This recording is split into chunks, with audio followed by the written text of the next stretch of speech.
starting with our next session, and we are of course talking about Equitable Boardroom. And before we do that, I think just a few takeaways from what the last session with Vinita was all about. I think we now know that we are not competing on our, our physical capacity with men. We are competing on a cerebral quotient.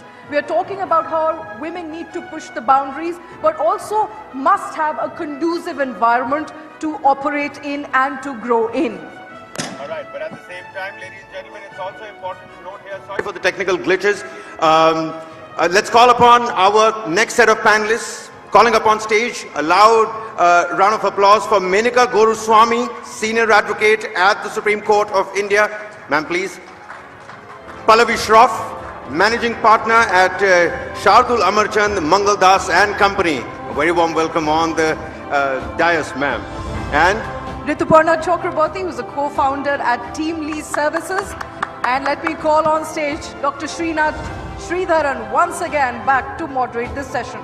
Thank you so much, sir. Over to you.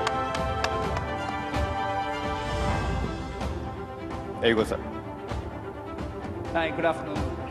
Thank you for being there. And I always say it makes a moderator's life sound very beautiful when you have experts around. All I have to do is ask the right question, appear, I have to smile, and appear intelligent. This is one such occasion where I'm going to appear super intelligent because three of you are going to make my life easier.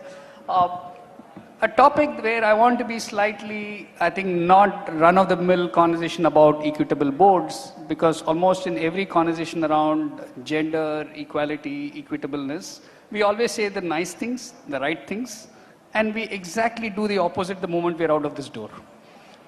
And I want to speak about that. The context of equitableness is not just about gender.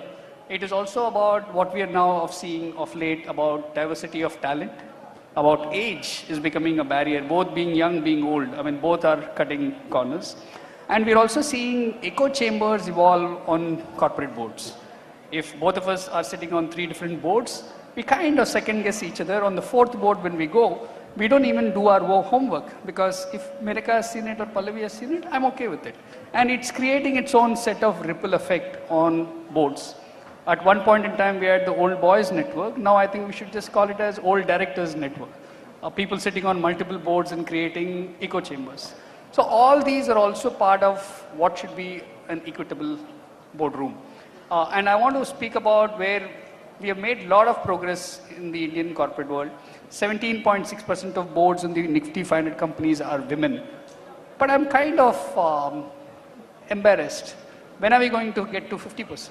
What stops the government, SEBI, to say, come 2027, the top 500 listed entities should have 50% women? And the usual pushback from male are, the filter is very low at the top, we don't have enough women. I mean, the usual excuses and pretexts. So I want to talk about all of those. We are not bringing conversations about, I think, work experience today in the conversation of boardrooms. We should speak about it. And also I want to speak about the most controversial one that we are facing, the startups culture. India is suddenly booming into be a startup nation, and we will have mishaps and crises to start off with. If you compare it to the proportion of corporate India and the mishaps it has had over the last 75 years, this is nothing. It's so what are those learnings when we bring context to the overall equitableness? So what we will do is we'll go around each of you for your views and come back to some questions I have. But before that, I want to do another kind of equitableness for this particular conference. I noticed that typically people who are speaking on the stage get all the attention. But I want to call upon the unsung heroes and heroes here. I think all of those at the back end producing this conference, I think deserve a huge round of applause.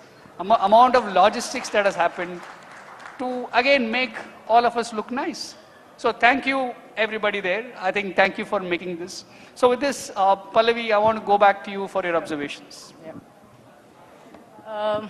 I think boards of companies have come a long way.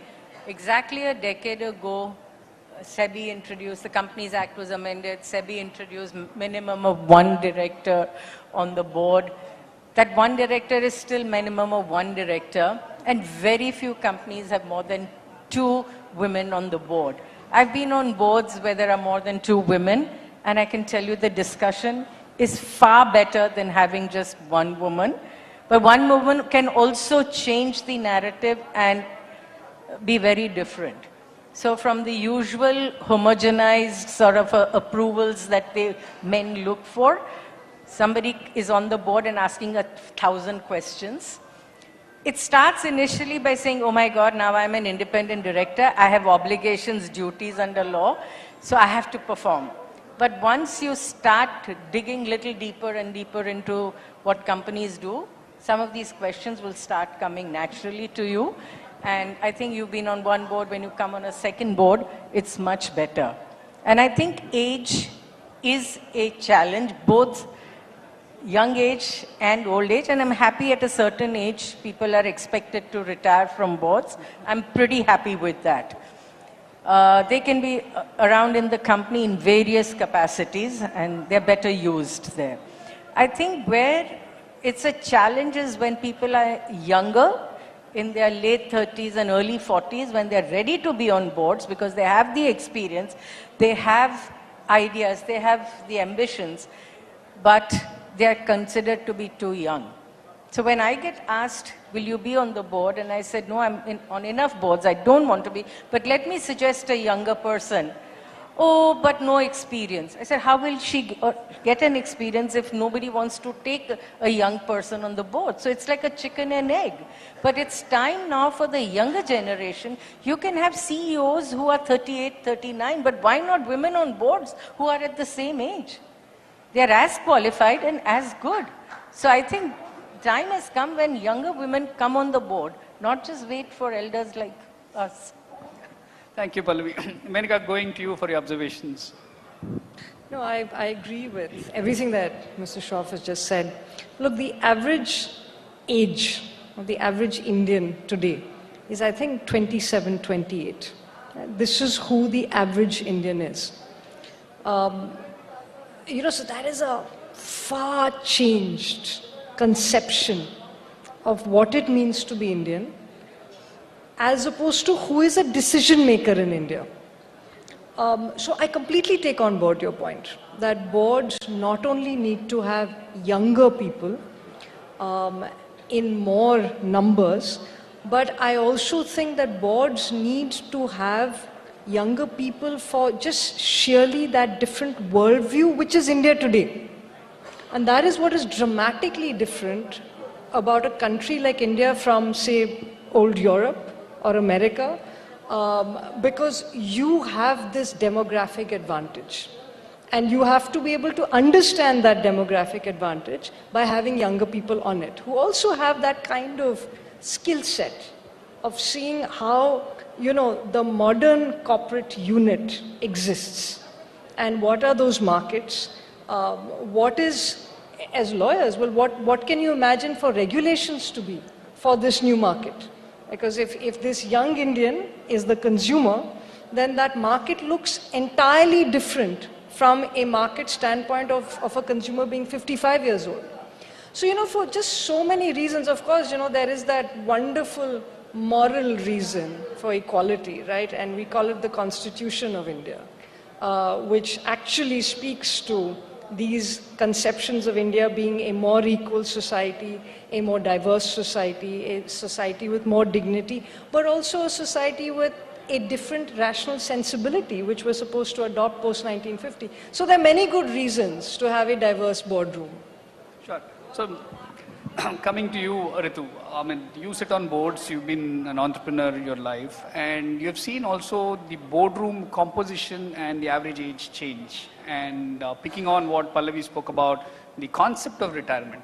One would wonder for a population of India, what is the right retirement? And I always call it the Markandeya syndrome. None of us feel that we should retire. Somebody else should retire. So how do you bring that concept in the boardroom?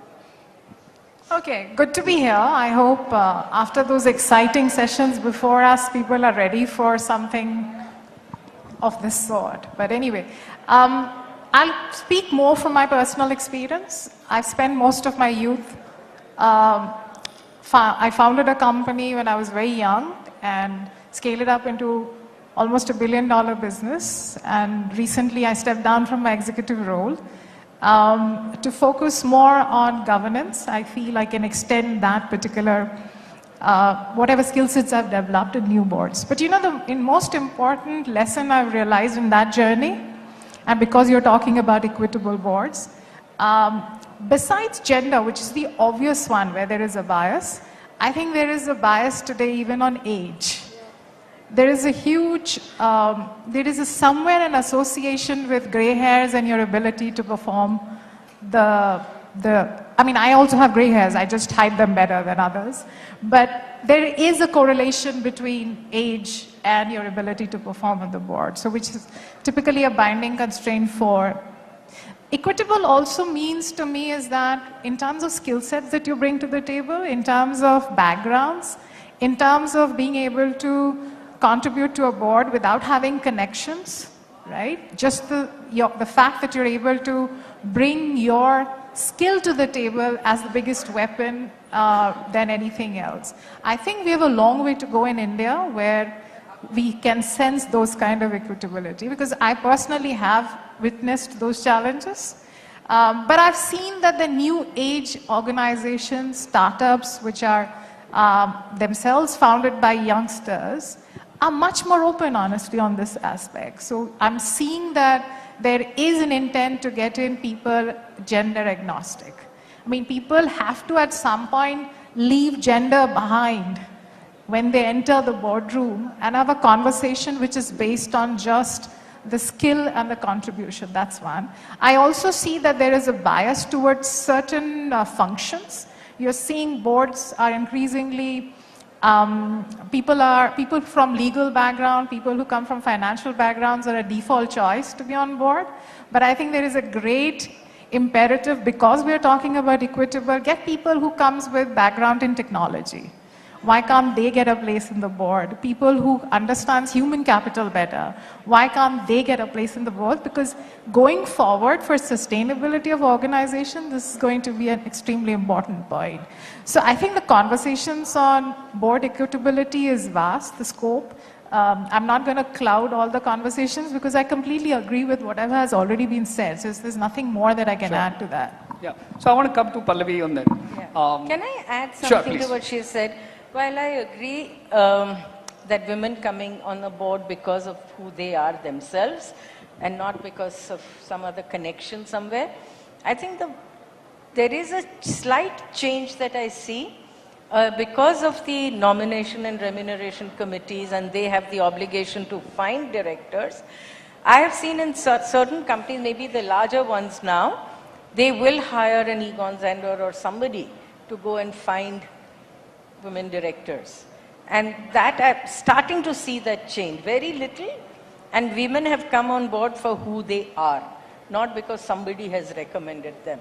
We need a lot more of that, which means then this whole golden skirt circuit that I have only 500, 300 women and there are 1,000 boards and these same women have to rotate in all the boards will not happen, because there are so many talented women out there who can then be taken on boards for their own talent.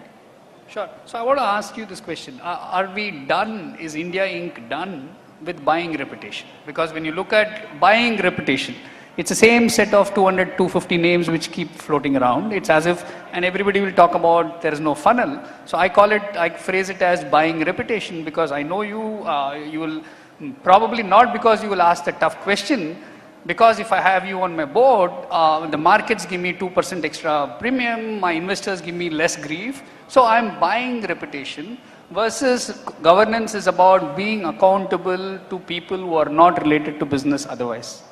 I think this probably started when suddenly you had to put women on board.